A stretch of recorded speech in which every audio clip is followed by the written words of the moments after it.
Welcome to Truth Talk Live. All right, let's talk. The truth is, I can't hide it, I can't hold it no more. A daily program powered by the Truth Network, This is kind of a great thing, and I'll tell you why. where pop culture, current events, and theology all come together. Speak Your mind. And now, here's today's Truth Talk Live host. Welcome to Truth Talk Live. This is Peter Rosenberger. Glad to be with you today. 866-34-TRUTH, 866-348-7884 if you want to be a part of the program. Well, the elections are in. How about that? Did you watch that last night? And looks like we have a very sobering picture, wouldn't you say?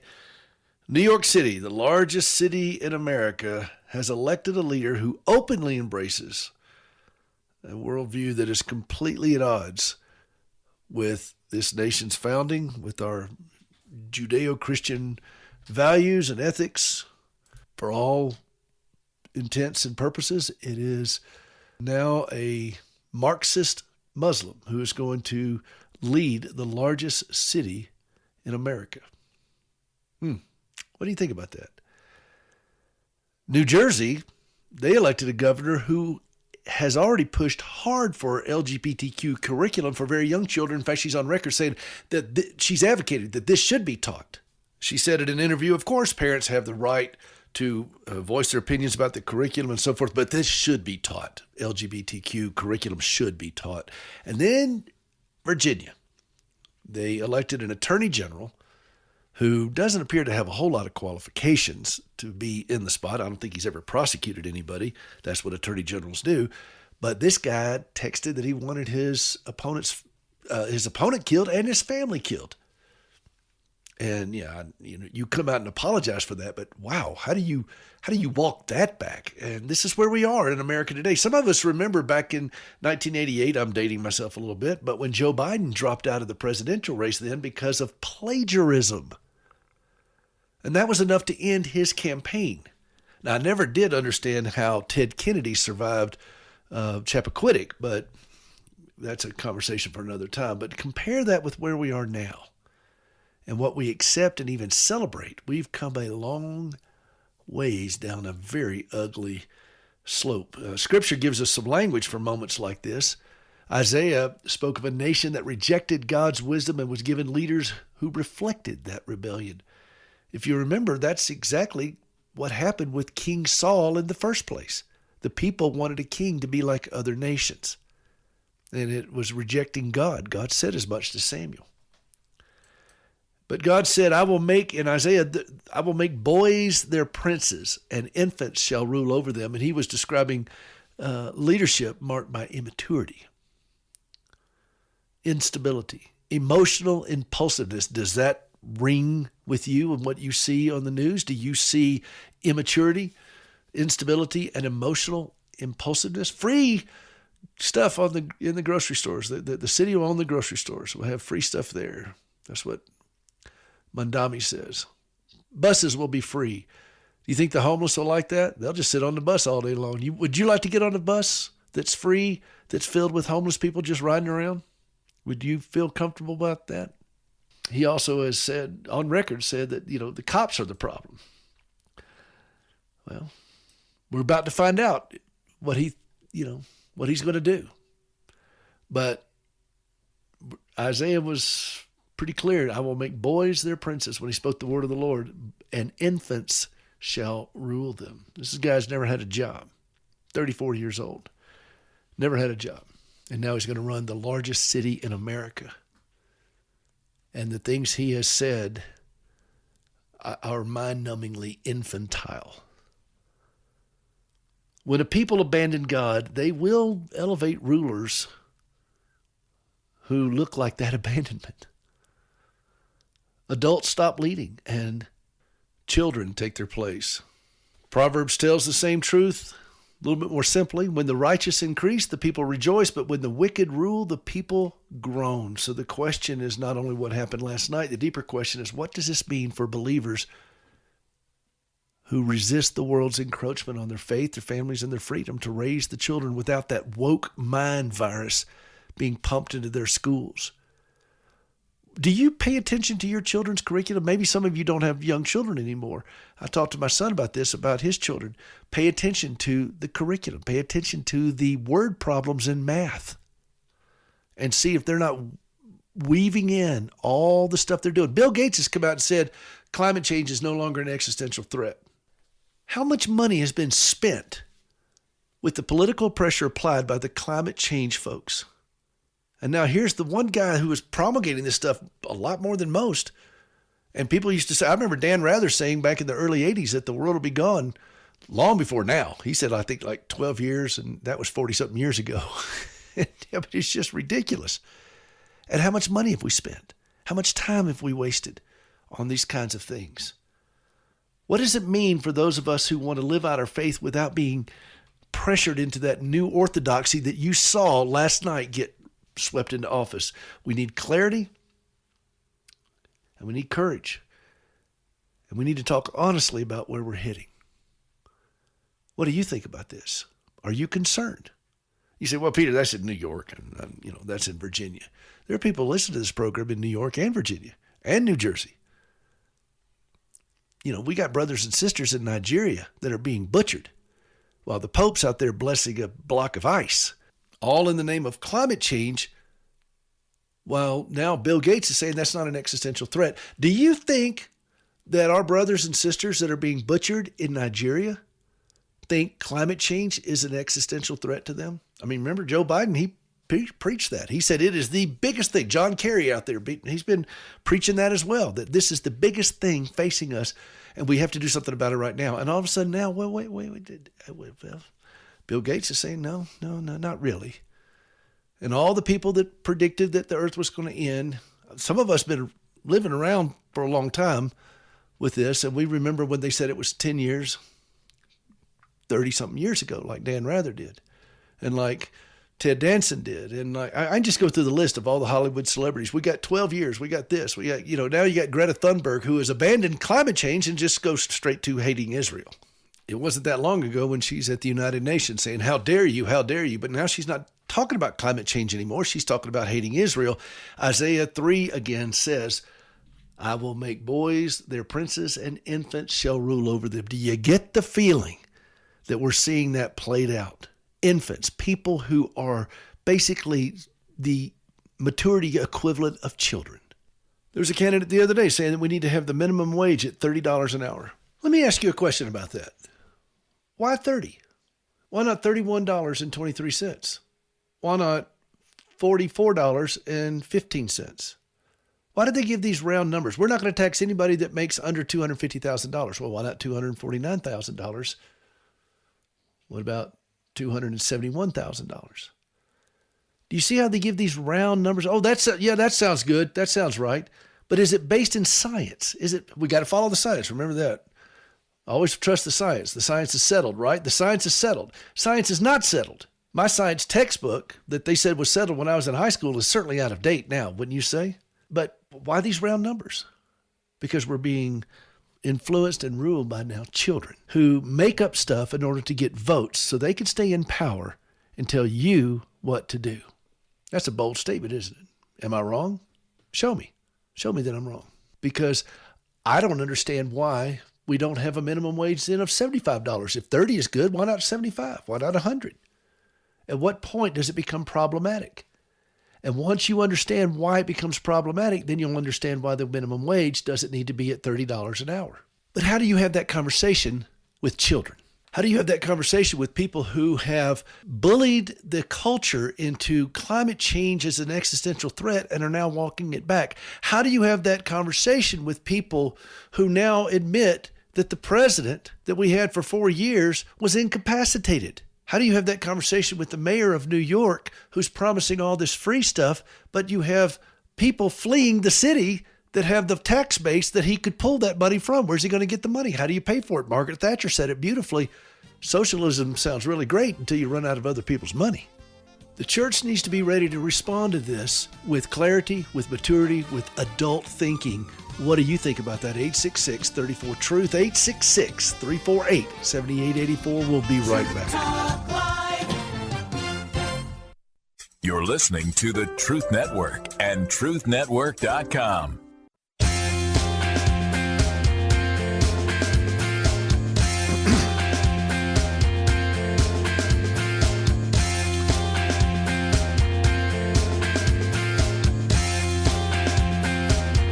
Welcome back to Truth Talk Live. This is Peter Rosenberger. Glad to be with you today. 866-348-7884. 866-34-TRUTH. If you want to be on the program, let's go to the phone lines. In Ohio. Buckman, how are you doing today? Hey, I am doing good, Brother Peter. How are you, sir? Lovely. Thank you for asking. What's on your mind? Well, I heard you talking about Mondami. So I've been doing a little bit of research. I'm actually, I've started a small podcast, and I don't want to advertise it on the air because I don't want to break any ordinances or say anything with Stu and Truth Talk. But here's the thing. I interviewed a woman named Annie Cyrus.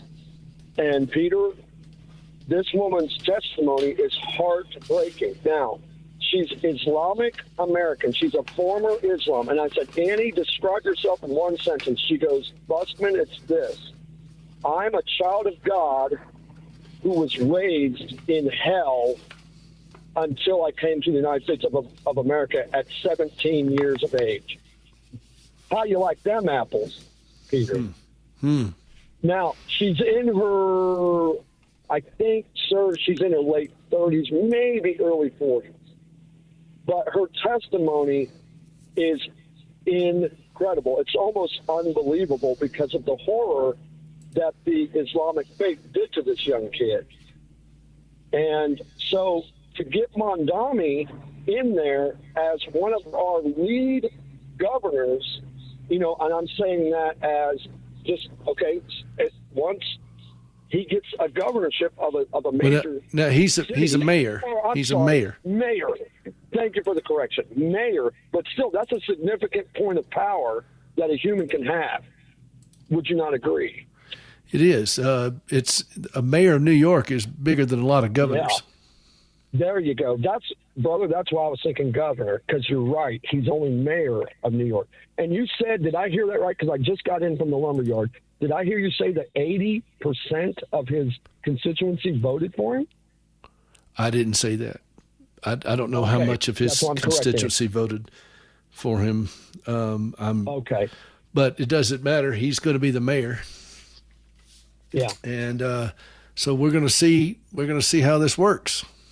So this is what we have to warn ourselves, according to Annie Cyrus, who is Iranian, who was raised in Islam, whose father was a higher than an imam, which is your holy leaders of Islam. He was higher than them. And she has lived it, done it, breathed it, does not want the T-shirt from it. And one of her major warning cries is, America, wake up. This little peaceful religion is a huge, huge threat. As soon as they get activated, she calls it activated, Peter. When these Muslims get activated by Iran, they are now forced to go to heaven by A, funding jihad, or B, killing innocent people who will not submit to Islam. That's what this Iranian American now, praise God, woman who lived it, done it, doesn't want the T-shirt, and is trying to warn these wonderful Americans that she absolutely adores. Now, she's an immigrant, Peter. She knows our Constitution and our founding documents better than I do, sir. And I was born here. And she says, Busman, you got to understand as an American, and I need to say this to all Americans, you guys are just toying with your freedoms here. We would die for this place, is what she said. And I said, Annie, you're convicting me. You're convicting me. I am so sorry that I don't know the documents like you do. No, you guys don't. You take it all for granted. You guys were born here, she said. You haven't had to fight like I and other immigrants who would die for the freedoms that are granted to you by birthright. We had to earn ours. And it's like, you guys need to wake up. Plus, this peaceful religion, she goes, this is the day of peace. I said, what's that, Annie? She goes, when all people are either dead as infidels who would not submit to Islam, or they're now Islam. And the entire global population on all 7 continents are now worshiping Allah. That's their day of peace. Check all of this, Peter, and all of those out there in Truth Talk. And I would highly recommend that Stu Epperson, and I can get you guys Annie's personal number. I will call her first and get her okay, obviously, because I'm a gentleman. But Stu needs to get her on, and somebody needs to interview her. She's on Substack. And if you guys don't mind, I'll give you her Substack. I'll give you her website, because it's public knowledge. I don't think that's a problem. Okay. If it is, Stu will beat me like a rented mule. No, he won't. Stu, please don't beat your great help. These are wonderful hosts that you have filling this amazing He's already pitiful. forum. Don't beat him, Stu. Don't beat him, Stu. Yeah. Oh, he'll tear into me like a hobo into a bologna sandwich. Oh, he will not, Peter. He will not. He is a wonderful man. Listen, I got to meet his mom over the air. He had his dear mother on during one of the Truth Talk Lives, and it was such an honor to talk to Mrs. Epperson after the loss of her husband. Wow, is that woman a strong Christian? And then I thought, well, Busman, there you go. The fruit doesn't fall far from the tree, because look at their son, Stu Epperson, a mighty man of God, willing to open up a phone forum on a public radio station that goes to hundreds of stations, and he's saying, talk to me about anything. I love that Big Stu did that, started it, the legacy, and now young Stu is carrying it on in his father's stead. And Indeed. Listening to Mrs. Epperson was just absolutely just a heartwarming. I said, I want you, because I had lost my mom to the ventilator. They killed my mom with the ventilator. And I said to Mrs. Epperson, I said, I want to adopt you, ma'am, as my mom, because I miss my mom. She's so motherly. And it doesn't matter who you are, what color you are, what sex you are. She's just got that motherly spirit that Paul taught Timothy to acquire and understand. When the women come in his little church, they're in ancient Ephesus. But anyway, I kind of got off subject. So if you want Annie's information, it's liveuptofreedom.com. Liveuptofreedom.com. And I'm going to say this, .com. Yes, not .org. I had to check it, .com. Annie Cyrus, ANNICYRUS, just like the dear King Cyrus that was worried about Daniel, and then, Cyrus, the Persian, that let the ancient Jews go back and build their wall of Jerusalem. I think it's amazing that this woman has that last name for those biblical heroes in our ancient text of the Old Testament. But yeah, Indeed it is. Annie Cyrus, liveuptofreedom.com. And she will tell you in her Substacks, because that's her flagship, if you will. That's her flagship that gets you to all of her Substack abilities and availabilities. Her art, she's a wonderful artist, and that's how she supports herself, is through her handmade art, and it's beautiful stuff. Anyway, I'm going to order a couple pieces from her. I already told her that. But she is all things Islam, coming from someone who was raised in Islam. I mean, we can read books about it, Peter, but this woman lived it. She's Iranian. She calls herself Persian. Correct. She's Persian, and oh my gosh, she's a beautiful woman too. She's a beautiful woman. And when I see her, I think of the ancient text that talks about Abraham when he had Sarah, and the Philistines come and said, hey, we want your wife, and then actually, what's even more, what comes to my mind biblically, Peter, is where Samson got swooned in by the Philistine women. These Persian women are gorgeous. They are. Well, I think we've taken a left turn here somewhere in this conversation, Buxman. But okay. I'm just telling you, God's creation. Yeah, you would say it. Even the women would say it. That is one beautiful woman. So that's Annie Cyrus. LiveUpToFreedom.com. Thank you so much for doing this, Buxman. I appreciate it. This is Peter Rosenberger. We'll be right back. You're listening to the Truth Network and truthnetwork.com.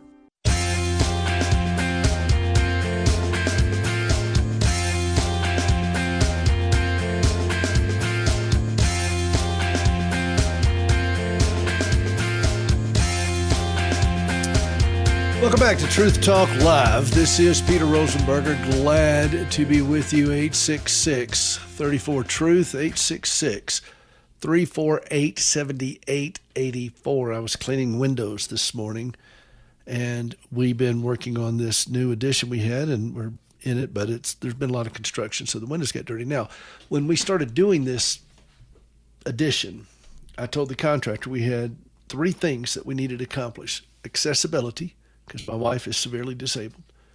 Space, because wheelchairs take up a lot of room. And windows. One of the things is she has to be, bedridden so much that I wanted to bring the world to her. I couldn't get her out in it. And we live about 6,000 feet up in the Rockies. The peak behind us, we live backed up to the forest, and the peak behind us goes up to about 10,000. And the view we have of the valley, on a clear day, you could see the peaks way down at the south end of the valley on your way to West Yellowstone, Montana. And so you have this massive view, and those peaks, I think that's about 50 miles. So on a very clear day, you could see about 50 miles. That's how high up, and that's how long the valley is, and so forth. It's an amazing view. But it's not much good to have really nice windows and big windows if they're all covered with gunk. Wouldn't you agree? And so with the construction and sawdust and dust and everything else, they've gotten pretty dirty. These are brand new windows, beautiful windows, big windows. And I got out there and started working on them this morning with a squeegee, and I have one on a pole and some Windex, and I was working on that before Gracie got up this morning. And the inside windows, I had worked on them. I'll have to do a little bit more again, but these outside ones had taken a little bit of a beating from all the stuff, and they were just real dirty. I spent a lot of money on those windows, but they're not much good if they're not clean. And she couldn't see this magnificent view as well, particularly when the glare of the sun, and it just lit up all the dust. So what good is a window if you can't see out of it? It's just at that point, it's just a wall. It's frustrating because I can't get her out in it very much, so she needs to be able to see it. Now, why am I telling you all this? Well, I'm glad you asked. We are the workmanship of God. And if we are not able to allow people to see Christ in our lives, then we're basically just a dirty window. Would that not stand to reason? Can you go with me on that metaphor? And I go back to Psalm 51. David said, "Create in me a clean heart, O God." He recognized his filthiness. And I think about this with Gracie. She can't get up and clean the windows herself. She relies on me to do it. I can't clean myself. I have to rely on Christ. In me, it's not going to happen. But through him, I can. And that's what we're equipped to do. But am I doing that? Am I preparing myself? Am I going through that process of saying, "Create in me a clean heart, O God. Wash me and I'll be clean. Foul I to the fountain fly. Wash me, Savior, lest I die." You know what hymn that's from? I'll give you a hint. Augustus Toplady wrote that. You may know it as Rock of Ages, "Cleft for me. Let me hide myself in thee." It's a great hymn. And you know how much I love the hymns. And we don't sing enough hymns anymore, but that's a great line in there. There is a fountain filled with blood, washed from Emmanuel's vein, and sinners plunged beneath that flood. What? Finish the sentence for me. Lose all their guilty stain. He washes. He washes. And we're obedient. in that. It's an active thing in our life of saying, you know what? This needs to be done. Needs to be clean. I can't do it myself. Do you remember the Voyage of the Dawn Treader? It's one of the Chronicles of Narnia by C.S. Lewis. You remember that? There was a kid in there whose name was Eustace Scrubb. And as C.S. Lewis introduced him, said, and he deserved the name. I love guys that come up with great names for character. You know, Dickens was like that. He came up with Ebenezer Scrooge and Fezziwig. And but Eustace Scrubb. And he was a brat. He was a cousin of the main heroes, Lucy, Peter, Susan, and Edmund. And he was a brat. And they were on board this ship, and then they stopped at this one island, and he found this pile of gold, but it was cursed. He didn't know it. And he put it on a bracelet, and in the morning he woke up and he had turned into a dragon. And the bracelet was digging into his arm because he's a little boy now. He was a dragon now, and he was a little boy, and it fit him fine. And it's very painful for him. And through a series of events, he was able to convince everybody that he was really Eustace. They were trying to kill him at first because they thought he was a dragon that needed to be killed. And he was able to convince them that he was not that, and he was trying to be helpful, and his temperament changed, and he was a lot more pleasant to be around, but he was still a dragon. And when it came time for him to go, he couldn't go with them on the ship. And they were getting ready to leave, and then that morning, he showed up and he was a little boy, and his cousin Lucy asked him, so what happened? And he told him that he had gone to this mountain area, and there was a beautiful pool, and he wanted to get in this pool. And he saw this lion that came out of nowhere. And it was Aslan, the Christ figure in the Chronicles of Narnia. And there was no word spoken. It was just, he just understood. And the lion wanted him to get in the pool, but he couldn't get in the pool. And the lion motioned to him. He said, you can't do this until you take off your dragon skin. And the pool represented grace, as near as I can figure. And he couldn't do this till he got rid of the dragon skin, and the lion motioned for him to do it like a snake sheds his skin. And he did it, and the skin came off, and he was so glad that he looked down, and he's still a dragon. And he did it more, and he just picked at himself, but he couldn't do it. And he just sat down in despair. And the lion communicated that he's going to have to do it. And he reached his claws out, and he just dug into it, and it said it hurt so much. And afterwards, he was stripped bare. And the lion motioned for him to get in the pool, and it felt so good. It comforted him. We can't clean this ourselves. We can't do it. David never said, clean me. He said, Lord, hold on, I'll go get myself cleaned up and I'll get back to you. He never said that. He asked the Lord, clean me, cleanse me, search me and cleanse me. But we have to go to him for this. And as I was washing those windows this morning, I realized that, if those windows are not properly clean, she's not going to see this magnificent view. It doesn't matter how magnificent the view is. And if we're not living this way as Christians, then people are not going to be able to see the magnificent view of the redemptive work of God in our lives. And sometimes we are filled with the gunk of bitterness or unforgiveness or resentment, harshness, mockery, all those kinds of things. And we can be outraged at certain things going on in the political world. We can be outraged at things that are going on. Jesus got outraged at stuff, turned over tables. We can be indignant over things, and we should be. But not to the point that we obscure the Savior. It cannot be looking at the grime on me and miss those magnificent mountains. You see the metaphor there? So I want to make sure that Gracie has a window that she can look out and see the magnificence of God's creation. Not the grime, the dust, the dirt, the glare, all that kind of stuff. And that's the same thing with my life. What about you? What about you? Are people seeing Christ vividly through your life?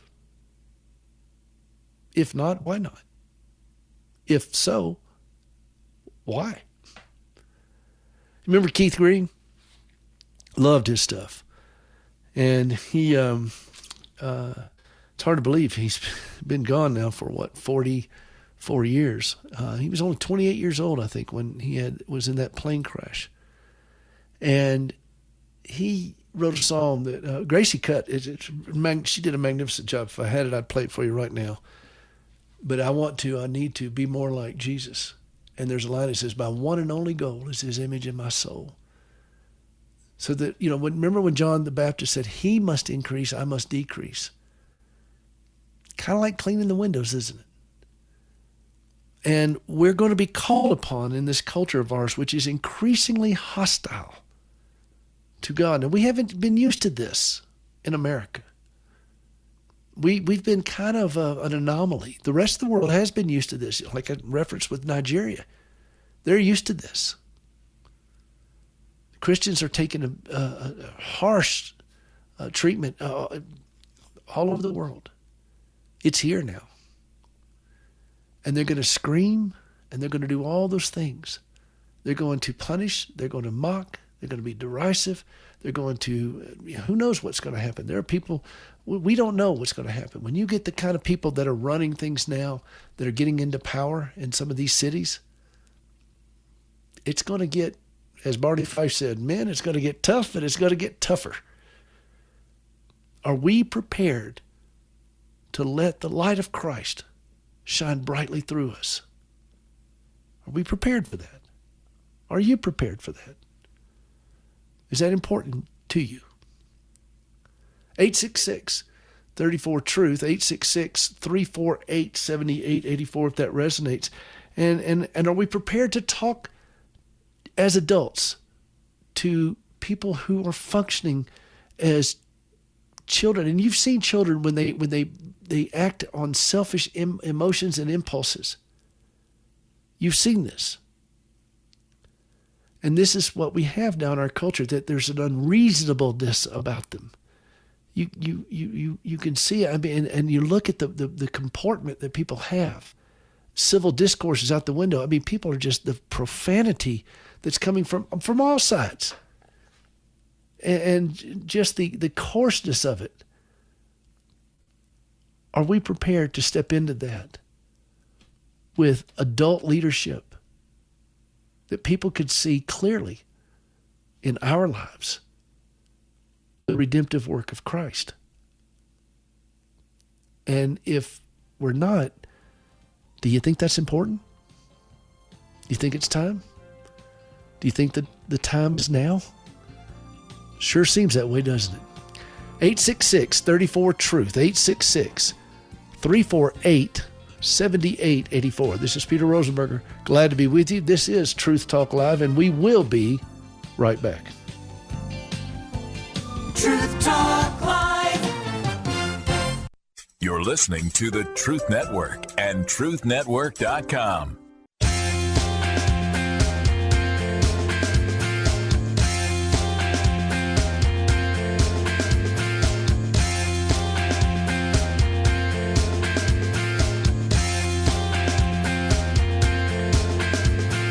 Welcome back to Truth Talk Live. This is Peter Rosenberger. Glad to be with you. If you want to be on the program, 866-34-TRUTH, 866-348-7884.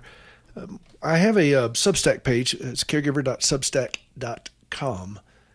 Caregiver.substack.com. I encourage you to go out there. I put stuff out there. I'm going to be loading one for this week. I also write for several different places. One of them is Blaze Media, and I do a weekly column for caregivers there. I write for Mature Living, which is a Lifeway publication, and I write for a local community paper out here in our town called the Madisonian. And I've got a article that I'm going to put out on my Substack page probably later on today about, in fact, I may have already put it out there, but a calf, a chain, and a lesson I didn't expect. That's what it's titled.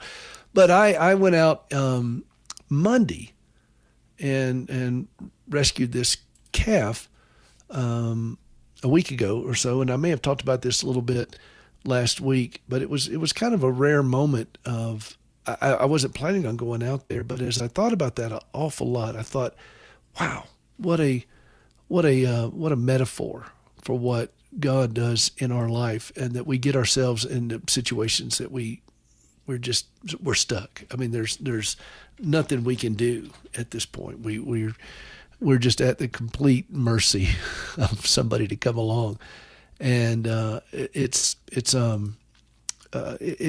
wonderful picture of how God steps into our messes, if you will. And it goes back to this thing again yesterday. Last block. We can't clean our own life up. We can't do it. We have to depend on Him to be able to do this. And I was thinking again about, when I was freeing that calf that had got stuck in this gate. He was not where he's supposed to be. Let's just say that. But calves have a way of doing that. He was going to be mountain lion food that night. But I was just doing something in the moment that was not caregiver related, because so much of my life is caregiving. But sometimes we as caregivers feel that someone is perpetually stuck and we're powerless to free them.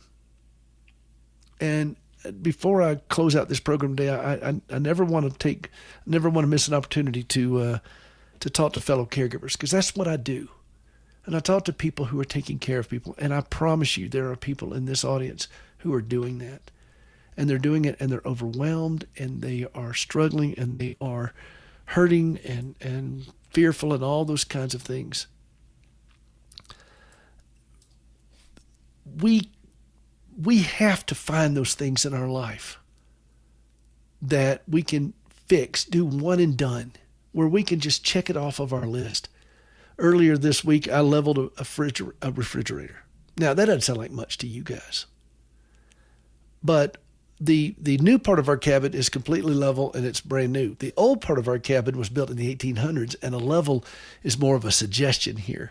And through a lot of the construction, something happened with the refrigerator and the flooring there, and I knew that if I got involved with this thing, it's kind of, that I was going to end up being time consuming. I can't take on a lot of extra projects sometimes because I get called away at a moment's notice. Even doing this program can be a bit problematic at times unless I have some very strict things set in place so that Gracie's okay, so I can do this program. I'm usually just 25 yards away from stuck like that calf. There's only so much I can do.